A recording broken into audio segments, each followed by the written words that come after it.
नमस्कार विद्यार्थी मित्र हो, मी डॉक्टर प्रवीण लोंढे, सहाय्यक प्राध्यापक, दूरशिक्षण केंद्र, शिवाजी विद्यापीठ, कोल्हापूर.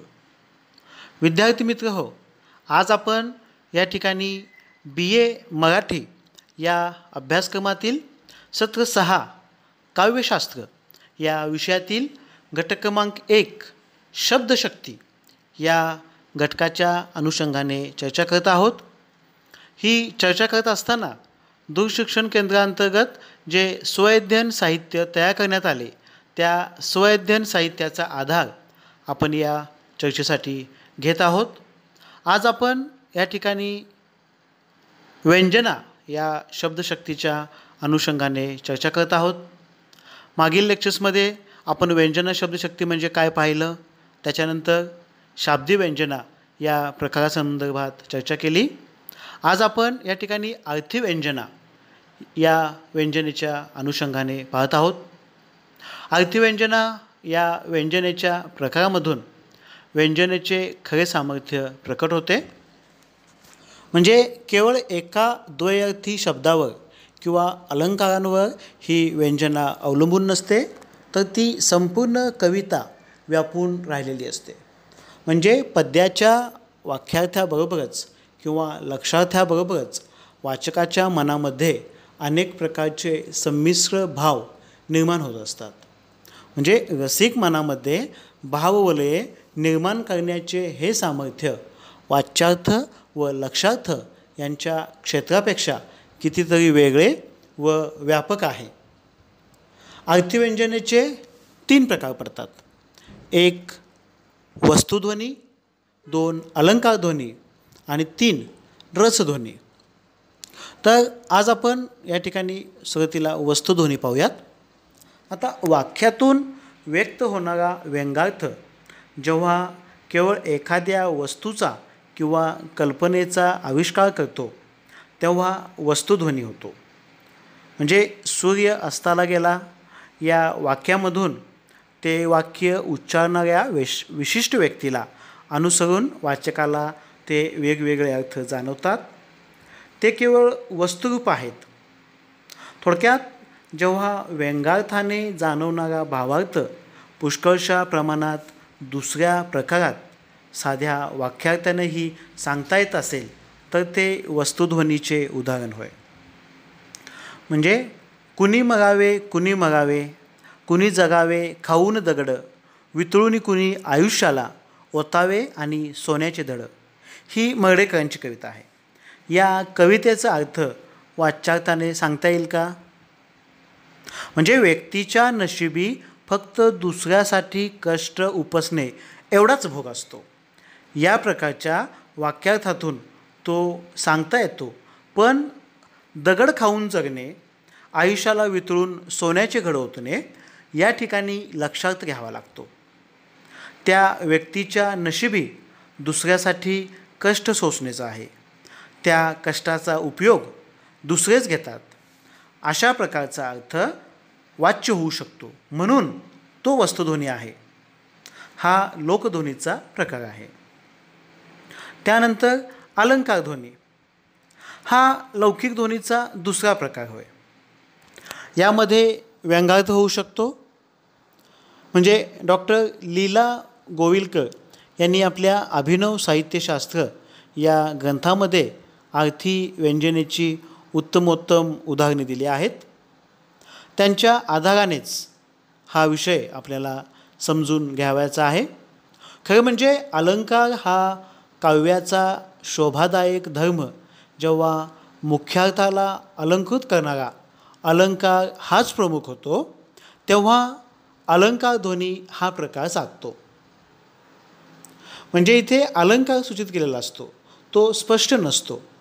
याच अर्थाने याला अलंकारध्वनी असे म्हटले जाते.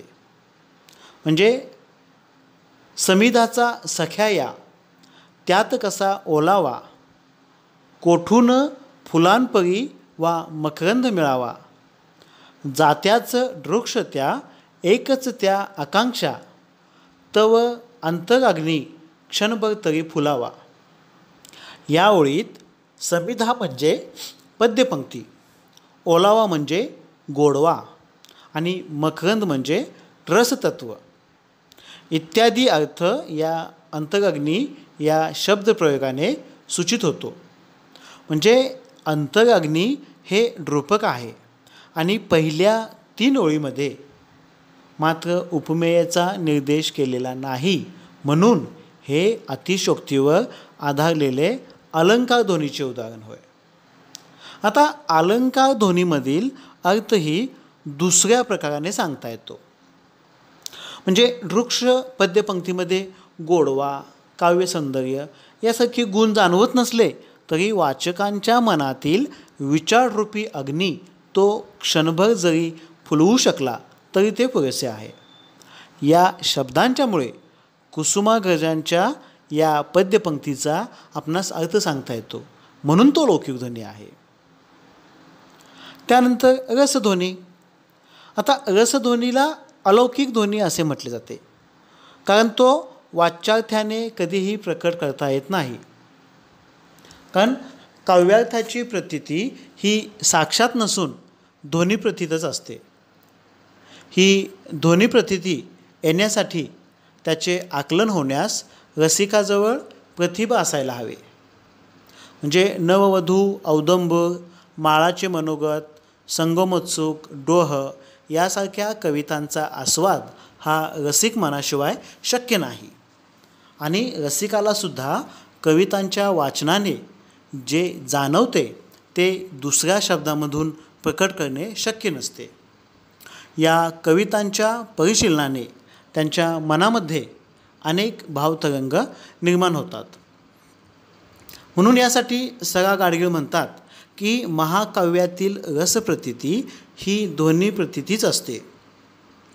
यासाठी आपण मागच्या लेक्चर्समध्ये जो शांत पाण्यामध्ये खडा टाकून उमटवणारे भावतरंग किंवा घंटानाद आणि घंटानादामुळे पसरवणारी नादवले ही जी उदाहरणे समजून घेतली होती, ती काव्यामधील व्यंजनशक्तीला अतिशय महत्त्व देते. आणि याचं आणखीन एक उदाहरण सांगायचं झालं तर बाळा तांबे यांची नववधू ही कविता देखील आपण पाहू शकतो. म्हणजे नववधू प्रिया मी बावरते लाजते पुढे सरते या ओळीतून सासरी स्वतःच्या हक्काच्या घरी निघालेल्या नववधूच्या मनाची गोंधळलेली अवस्था या कवितेमध्ये अतिशय सहजतेने बाळा तांबे यांनी चित्रित केली आहे. केवळ तेवढाच अर्थ कळला तरी त्यामधूनही कवितेचे सौंदर्य व सामर्थ्य जाणवल्याशिवाय राहत नाही. पण जेव्हा तिच्यातून सूचित होणारा जीवशिव मिलनाचा अर्थ जाणवतो तेव्हा रसिकाला एक वेगळाच आनंद, एक नवे विश्व सापडल्याचा आनंद झाल्याशिवाय राहत नाही. कारण भारतीय मनाला आत्मा परमात्मा हे तत्त्वज्ञान परिचित असते. त्यामुळे शिवाच्या भेटीसाठी उत्सुक असलेला पण गोंधळून गेलेला पण खरे घर ते या जाणिवेने शिवाकडे आकृष्ट होणारा जीव म्हणजे नववधू हे त्याला जाणवते. हा दुसरा अर्थ व्यंजनेने कार्यक्षेत्र होतो. मात्र या कवितेत दुसरा अर्थ सुचवण्यासाठी कवितेत एकही द्वयर्थी शब्द योजलेला नाही आणि तरीसुद्धा हा दुसरा अर्थ त्या कवितेमधून तिच्या विशिष्ट मांडणीमधून आपल्याला सुचवला जातो. आपल्या मनात भावनांचे तरंग उत्पन्न करतो. हीच अर्थव्यंजना होय. यासाठी अभिनव गुप्ताने एक प्रसिद्ध उदाहरण दिले आहे. ते म्हणतात की देवर्षींनी शंकरासाठी पार्वतीची हिमालयाकडे मागणी केली तेव्हा एववादिनी देवर्षी पार्श्वे पितरधोमुखी लीला कमलपत्रांनी गणयामास पार्वती. म्हणजे देवर्षी असे बोलत असताना पित्याच्या पाठीमागे उभे राहून पार्वती कमळाच्या पाकळ्या मोजत असते. या ठिकाणी कालिदासाला पार्वतीने कमळाच्या पाकळ्या मोजण्यास प्रारंभ केला हा वाच्यार्थ अभिप्रेत नाही, तर तिची भावना, तिची लज्जित अवस्था हे या कृत्यापासून सूचित आहे. हीच व्यंजना असून तिच्या अर्थामध्येच काव्य साठवलीच आहे. तर विद्यार्थी मित्र हो, या ठिकाणी आपण अर्थव्यंजना या व्यंजनेच्या अनुषंगाने चर्चा केली. पुढील लेक्चर्समध्ये आपण व्यंजनाशक्तीवरील काही आक्षेप आणि व्यंजनाशक्तीचे काव्यातील महत्त्व या संदर्भात चर्चा करणार आहोत. या संदर्भात आपणास काही शंका अथवा अडचणी असतील तर आपण दूरशिक्षण केंद्राच्या 0231 269 37 71 किंवा 0231 269 38 71 या क्रमांकावरती संपर्क साधून आपल्या शंकांचे व अडचणींचे निरसन करू शकता. धन्यवाद.